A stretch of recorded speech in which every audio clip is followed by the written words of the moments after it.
Welcome to our channel. Today Bible verse in Tamil.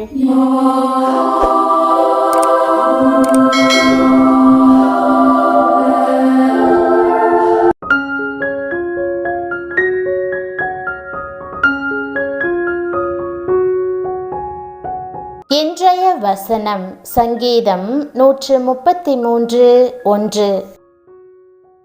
கிறிஸ்துவுக்குள் பிரியமானவர்களே, நம்முடைய ஆண்டவரும் இரட்சகருமான இயேசு கிறிஸ்துவின் வல்லமையுள்ள நாமத்தில் உங்களை வாழ்த்துகிறேன்.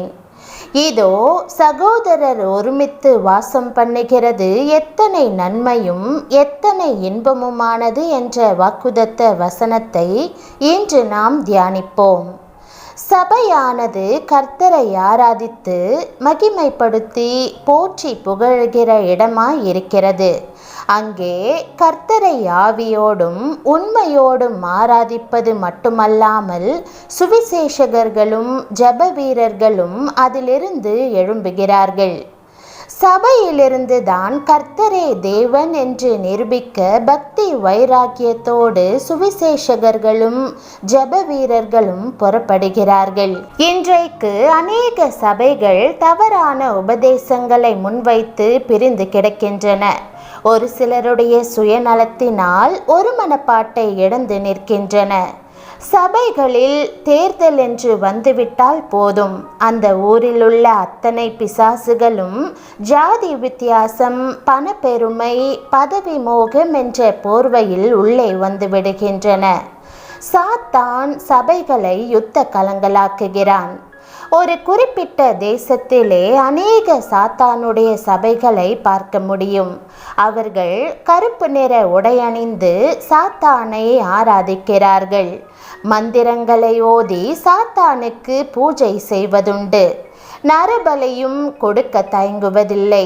நமக்கு வேதாகமம் இருப்பது போல் அவர்களுக்கும் சாத்தானிய வேதாகமம் இருக்கிறது. அவர்களுடைய நோக்கமெல்லாம் கர்த்தருடைய சபைகளை கெடுக்க வேண்டும், ஊழியர்கள் மரிக்க வேண்டும், உலகம் சாத்தானுக்கு சொந்தமாக வேண்டும் என்பதே. இன்றைக்கு சாத்தானுடைய ஆளுகை சபைகளிலே அதிகமாகிக் கொண்டே வருகிறது. கொஞ்சம் கொஞ்சமாக சபையார் ஆதி அன்பை இழக்க ஆரம்பித்திருக்கிறார்கள். கர்த்தர் உலகத்தில் சபையை ஸ்தாபித்தார். ஆனால் சபைக்குள் உலகம் வந்துவிடக்கூடாது. கப்பல் தண்ணீருக்குள் தான் இருக்கிறது. ஆனால் தண்ணீர் கப்பலுக்குள் வந்துவிடக்கூடாது என்று ஒரு பக்தன் சொன்னார். உங்களுடைய நோக்கமெல்லாம் நரகத்தை நோக்கி சென்று கொண்டிருக்கும் மக்களை விடுவித்து அவர்களை பரலோக பாதையில் கொண்டு வந்து சேர்க்க வேண்டும் என்பதாக இருக்கட்டும். கர்த்தர் சொல்லுகிறார், இந்த கல்லின் மேல் என் சபையை கட்டுவேன், பாதாளத்தின் வாசல்கள் அதை மேற்கொள்வதில்லை. உங்களுடைய யுத்த ஆயுதங்களை தெரிந்து கொள்ளுங்கள். வேதம் சொல்லுகிறது, சத்தியம் என்னும் கச்சையை உங்கள் அறையில் கட்டினவர்களாயும் நீதி என்னும் மார்க்கவசத்தை தரித்தவர்களாயும் சமாதானத்தின் சுவிசேஷத்திற்குரிய ஆயத்தம் என்னும் பாதரட்சையை கால்களிலே தொடுத்தவர்களாயும் பொல்லாங்கனையும் அக்கினியாஸ்திரங்களையெல்லாம் அவித்து போடத்தக்கதாய் எல்லாவற்றிற்கும் மேலாக விசுவாசம் என்னும் கேடகத்தை பிடித்து கொண்டவர்களாயும் நெல்லுங்கள். இரட்சணியம் என்னும் தலை சீராவையும் தேவ வசனமாகிய ஆவியின் பட்டயத்தையும் எடுத்து கொள்ளுங்கள். பிரியமானவர்களே, உங்களது யுத்தத்தில் உங்களுக்கு ஜெயம் தர ஜெய கிறிஸ்து உங்களோடு இருக்கிறார். தேவனுடைய பிள்ளைகளின் ஐக்கியம் தேவனுடைய பார்வையிலே மேன்மையாய் இருக்கிறது.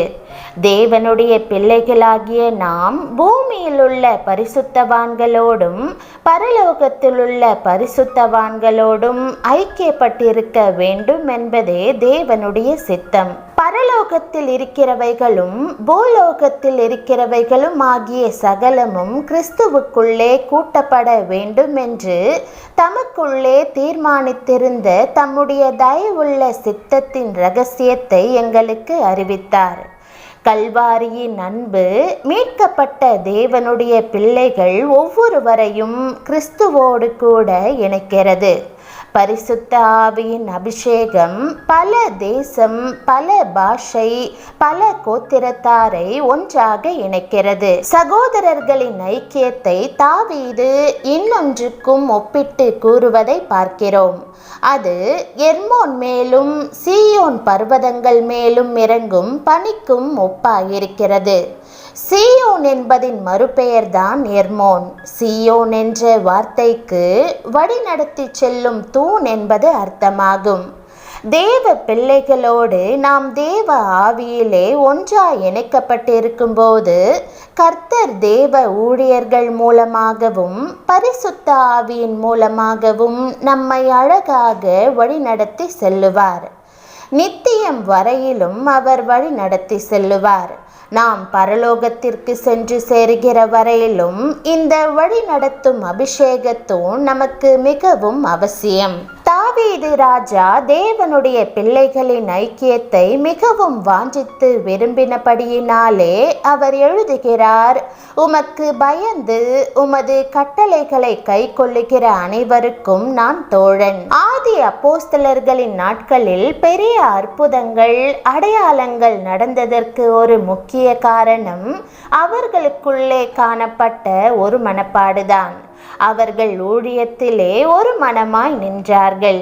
கிறிஸ்துவை அறிவதிலே ஒரு மனமாய் நின்றார்கள். ஜெபத்தில் ஒரு மனமாய் நின்றார்கள். அதன் விளைவாக எழுப்புதல் அக்கினி மிகவும் வேகமாக பரவ ஆரம்பித்தது. நாமும் ஆதி அப்போஸ்தலர்களின் நாட்களில் இருந்தது போல ஒரு மனதுடன் இருக்க ஜெபிப்போம்.